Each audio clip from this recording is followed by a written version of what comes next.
This week on Irish Bandit Revolution, we continue on from last week's episode of my 5 all-time favorite multi-part episodes of Gargoyles as we look at my 5 all-time favorite standalone episodes of Gargoyles. Which episodes made the cut? Let's find out. Irish Bandit Revolution begins now.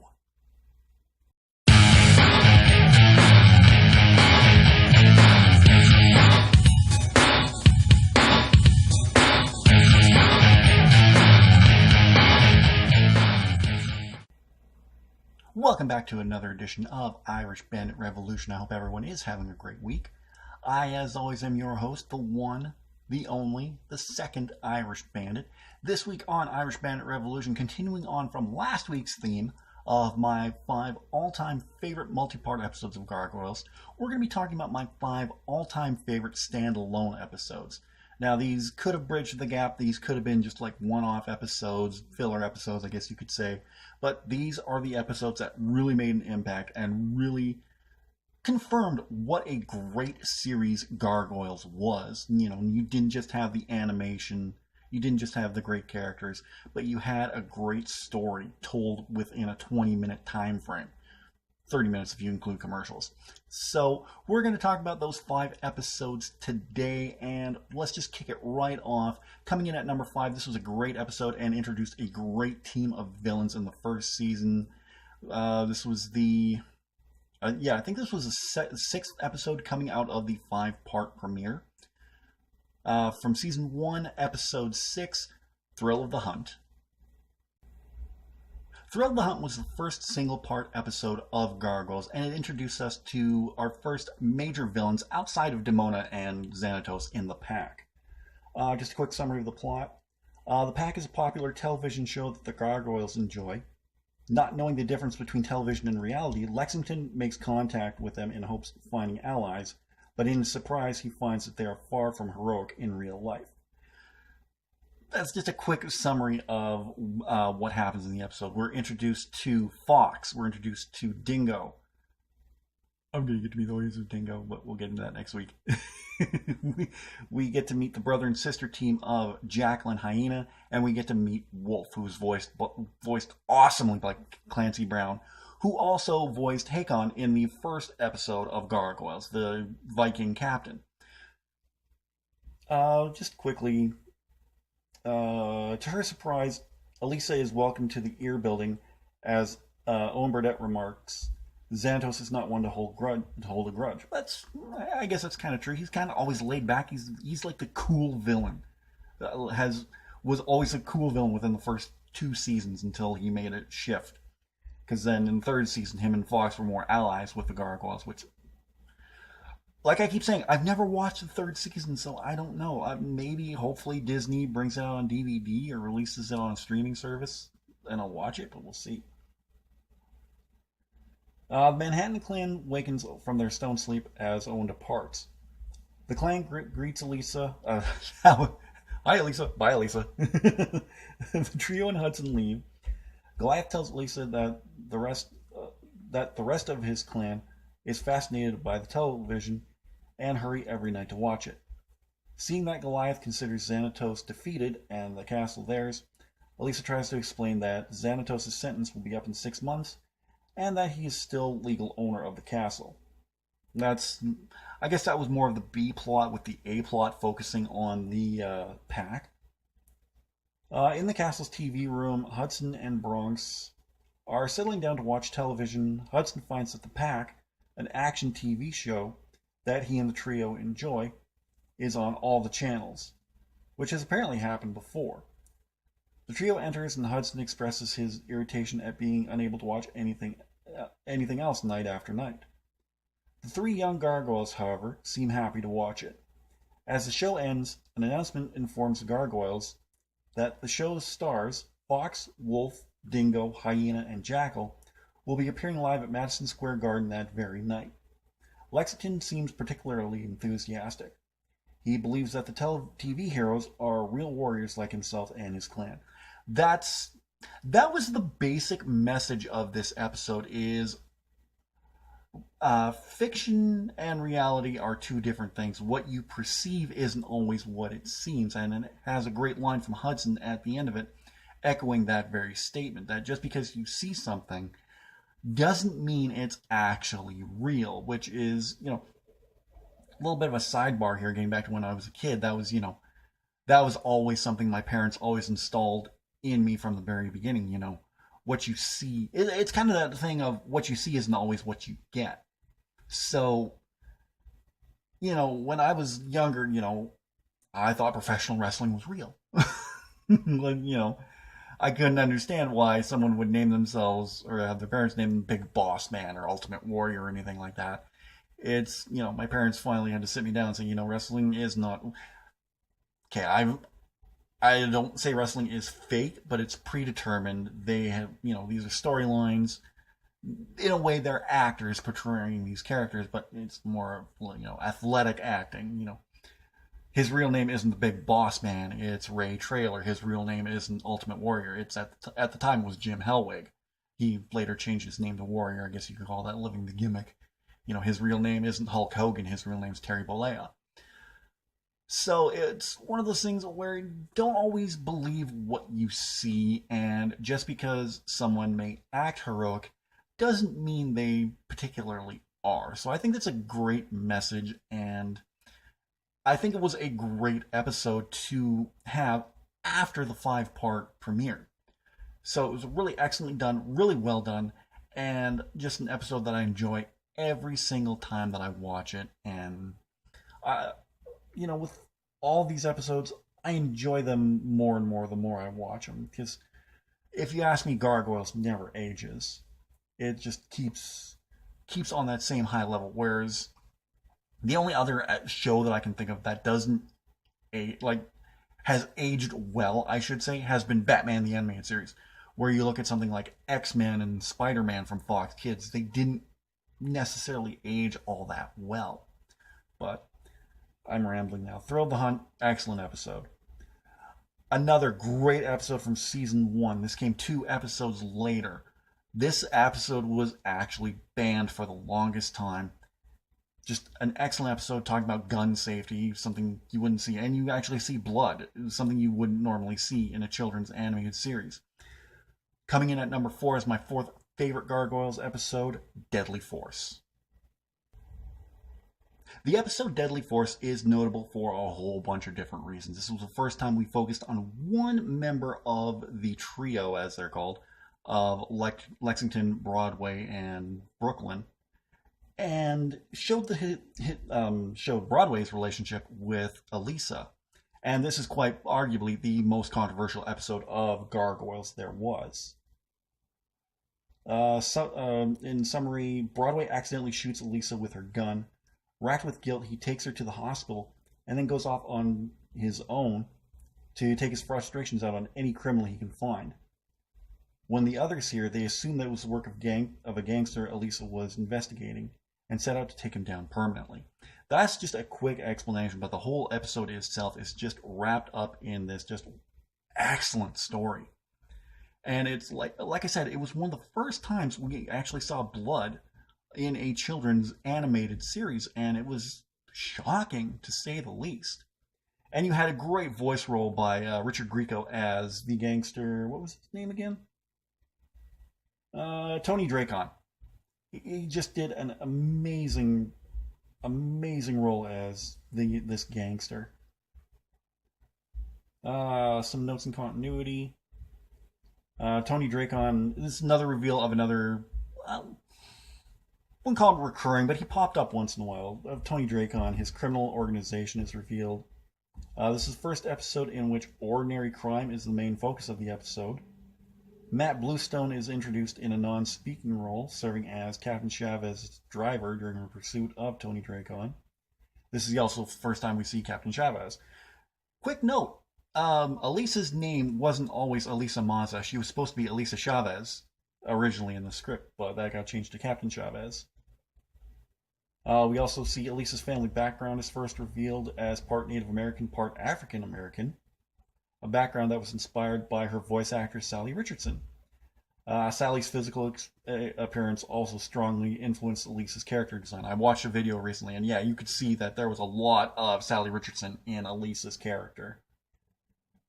Peter, Diane, and Derek Mazza all appear for the first time.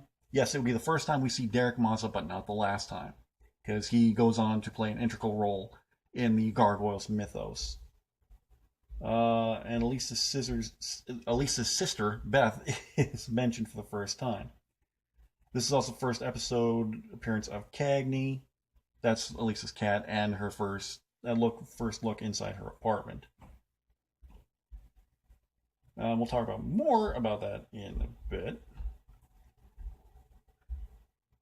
Let's see. This is the third episode of a triptych featuring each member of the trio. So yeah, we had an episode focusing on Lexington. We had an episode focusing on Brooklyn or Bronx. No, Bronx is the dog. Okay, Lexington. Lexington was Thrill the Hunt. Temptation was Brooklyn. Yeah, Brooklyn. See, I knew I'd remember. Temptation was Brooklyn, and Deadly Force was Broadway. Like I said, it was perceived by Thrill the Hunt and Temptation.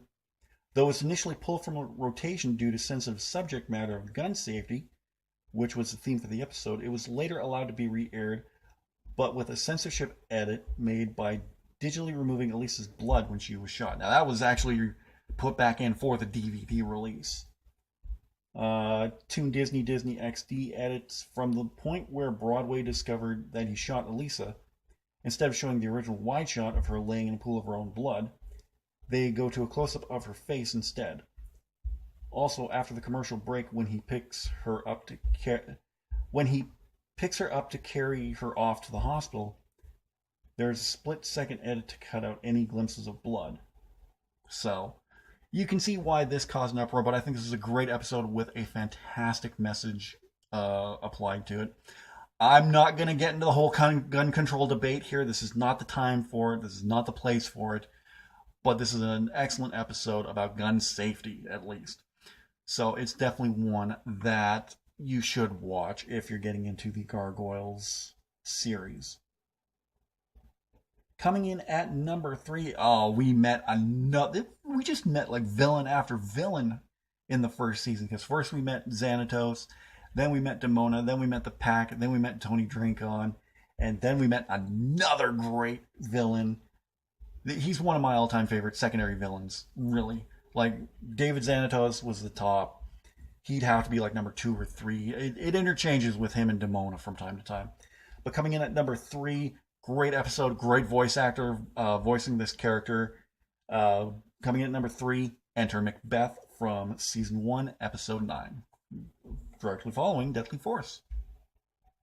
So like I was saying, this episode introduced a great villain in Macbeth, and you could see where the writers really took a lot of inspiration from Shakespearean lore. You had, well, of course, you had the full cast of Keith David as Goliath, Ed Asner, Hudson, Jeff Bennett doing a dual role as Brooklyn and Owen, Tom Acox Hernandez as Lexington, Bill Fagerbacke as Broadway, Bill Fagerbacke, who voices Patrick Star in SpongeBob SquarePants, Jonathan Frakes as Xanatos, of course, Sally Richardson as Lisa, the great Frank Welker as Bronx, and in a guest starring role, John Rhys Davies as Macbeth. They couldn't have picked anybody better to voice the character. Just a quick summary. When Xanatos is released from prison approaches, Elisa attempts to convince Goliath and the clan to leave. But they are adamantly against it, claiming it to be all they have left. Meanwhile, a man named Macbeth, who seems to know a lot about gargoyles, approaches Xanatos and offers to force them out. After a difficult confrontation, during which it is revealed that his primary object is searching for Demona, the clan manage to escape his compound. The clan is forced to find a new home in a clock tower, taking with them the Grimorum Acanorum. This was really, I don't want to say it was a defeat for the Gargoyles, but it was the first time we ever saw somebody really stand up and take it to Goliath in the form of Macbeth. You know, he stood toe-to-toe with Goliath and the rest of the Gargoyle clan and kind of humiliated them. So we saw that the Gargoyles were not infallible. they could be defeated, or at least this could end up in a tie. But other than that, you had a great story around that about the reveal of Macbeth knowing about Demona, uh, being the one who actually named her Demona. We get into that in the City of Stone four-parter in season 2, which, I ranked as one of my favorite multi-parters. Well, when you've only seen 5 multi-part episodes, that became more of a rank it than anything, but whatever. But you had amazing voice work by everyone involved, especially John Rhys-Davies, who gives it his all every time that he is on as Macbeth. It is just wonderful and a great introduction to a great character who just got better as the episodes went on. Next up on the list, let's see, we are at number 2. Oh, this was a fun episode. And just an absolutely, great episode. Some great voice acting, some great character work on the part of Brett Spiner, who voiced Puck in this episode. Another Shakespearean character who they brought in for Gargoyles. Just a fun episode. And we see a bit of a role reversal here. And that's just, I'll get into that in a second. From season 2, episode 5, creator, Craig Wiseman, I think it's Craig Wiseman, has said this is his favorite episode of Gargoyles. I can see why. This is a great episode, and this is my second favorite episode. Again, season 2, episode 5, The Mirror. So this is just a quick summary of the episode, The Mirror. A magic mirror is stolen from a local museum, and Demona uses it to summon the mischievous trickster Puck. She wishes the human, Elisa, no longer existed, but this ends up turning her into a gargoyle. She then wishes for Puck to remove the humans from Manhattan. However, she sees he has turned everyone into a gargoyle. She then wishes for him to undo his mistake, but this turns the Manhattan clan into humans. A series of events leads to Puck's mischief being undone. Humans are turned back into gargoyles and vice versa. I'm not going to get into the rest because the ending of this episode was amazing.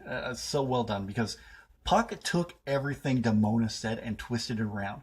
She didn't want Elisa to be around anymore, so he turned Elisa into a gargoyle. She didn't want the humans to be around anymore, so he turned the humans into gargoyles. When she said, no, turn the gargoyles into humans.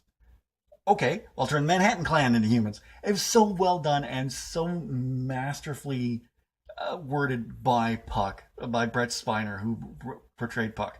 Yeah, there was a lot of Star Trek Next Generation stars in Gargoyles. Like Michael Dorn showed up, who played Worf. He provided the voice of Coldstone.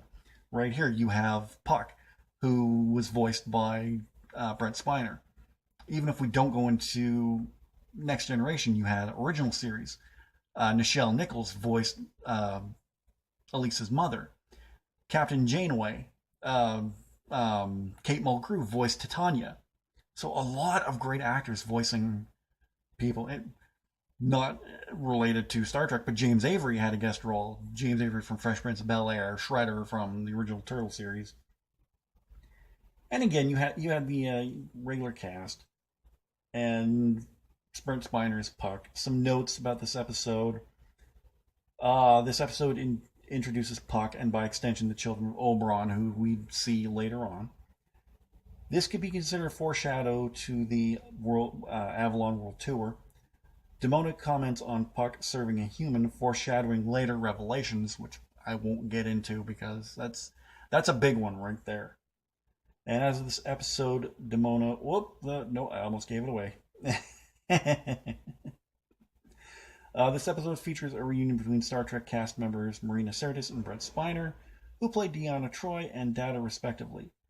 Here they play Demona and Puck. And some memorable quotes. Oh god, Puck had some great lines in this episode. Puck, is this how you welcome all your guests? Demona, any who would turn on me. And you are not a guest. You serve the human. Now you can serve me. Serving humans is fun. They have a sense of humor. You have not.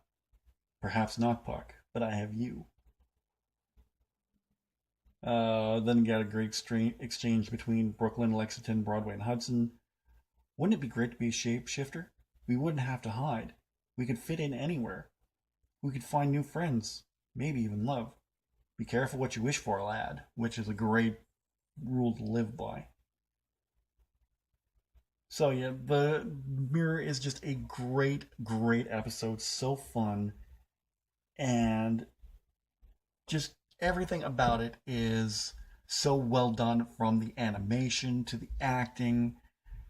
Just how the roles are reversed in this episode, with Elisa as a gargoyle and um, Goliath as a human being, and the rest of the Manhattan clan as human beings as well. Just so well done. Oh, I can't rave enough about this episode because it's in my top five, so it's number two. So yeah, of course I love this episode, and it's one you should really watch if you're getting into Gargoyles. It'll make you love the Gargoyles series, and just how funny it can actually be. So unlike last week, we do have a couple honorable mentions, so let's get to them right now.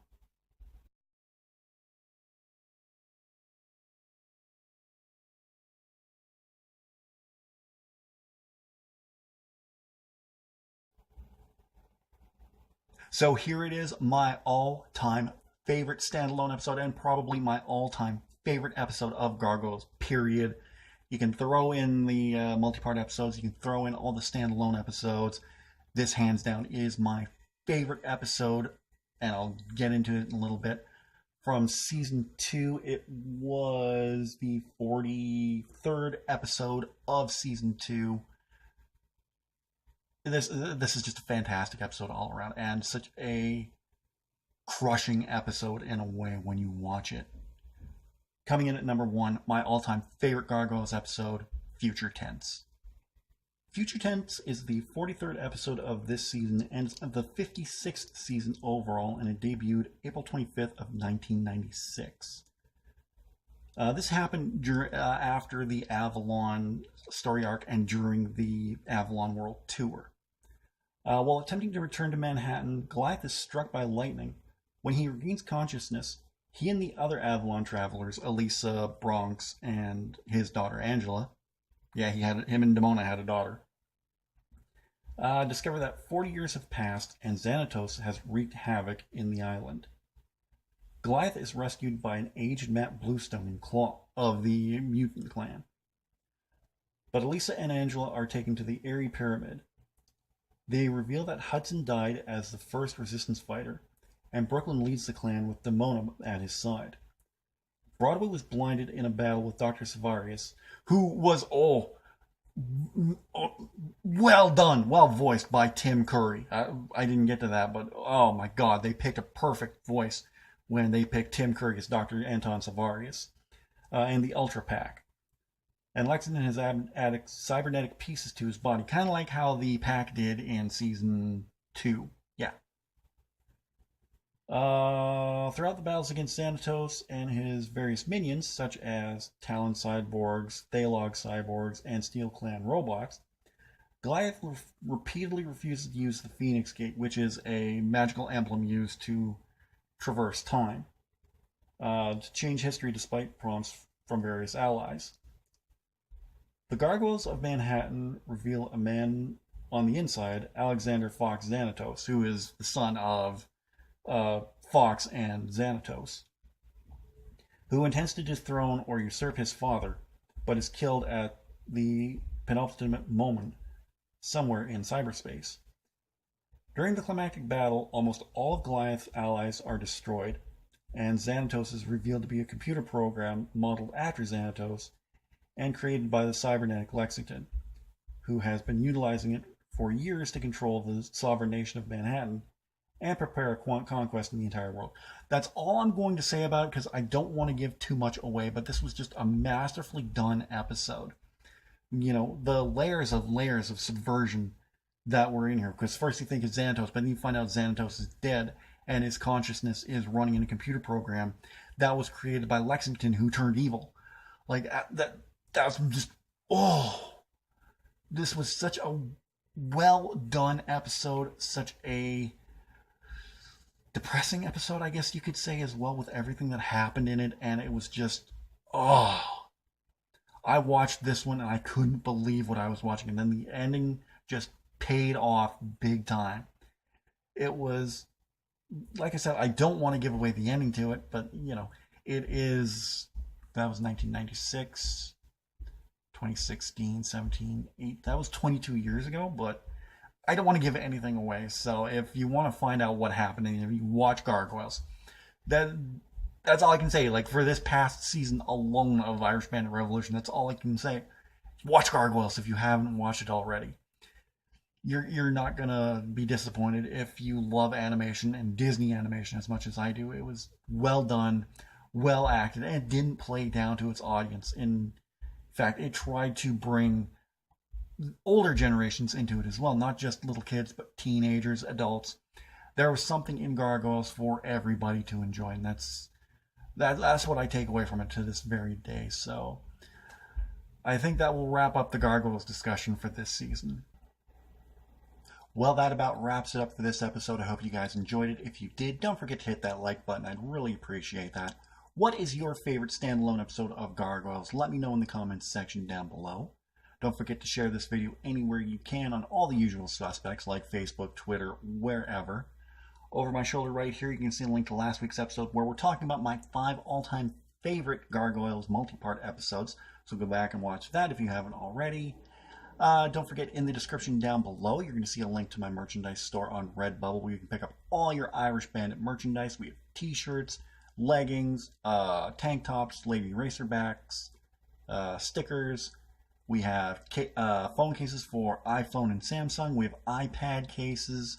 We have coffee mugs, travel mugs, whatever your heart's desire.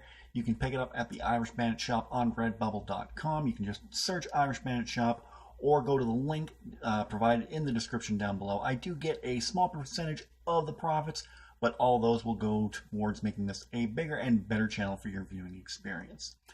And don't forget, if you're new to the channel, to subscribe. And if you're already subscribed, tap that bell. Make sure it says notifications all. That way you can be notified whenever I go live with a new episode, or go live, period. Next week, we are going to be looking at what's going to be coming for Saskatchewan Entertainment Expo. Oh my God, I can't wait. They just made their final announcement on Monday, and it's a good one. It goes on with a theme that's been going on since 2015. We're going to get into all the big guests. Well, we're going to talk about all the guests, really, who are coming to Sask Expo 28. What year is this? 2018. Yeah, that's right. And that'll be next week's episode. And then in 2 weeks, it is the season finale of Irish Bandit Revolution. The live season finale, I should say. So get ready for that. And I'll be back this Friday with a new episode of The High Five, talking about 5 more shows on Netflix you should be watching. So that wraps up for this week's episode, guys. Have a great week, and I will see you again next week for another edition of Irish Bandit Revolution. I'm the Bandit, and I'm out of here. Take care.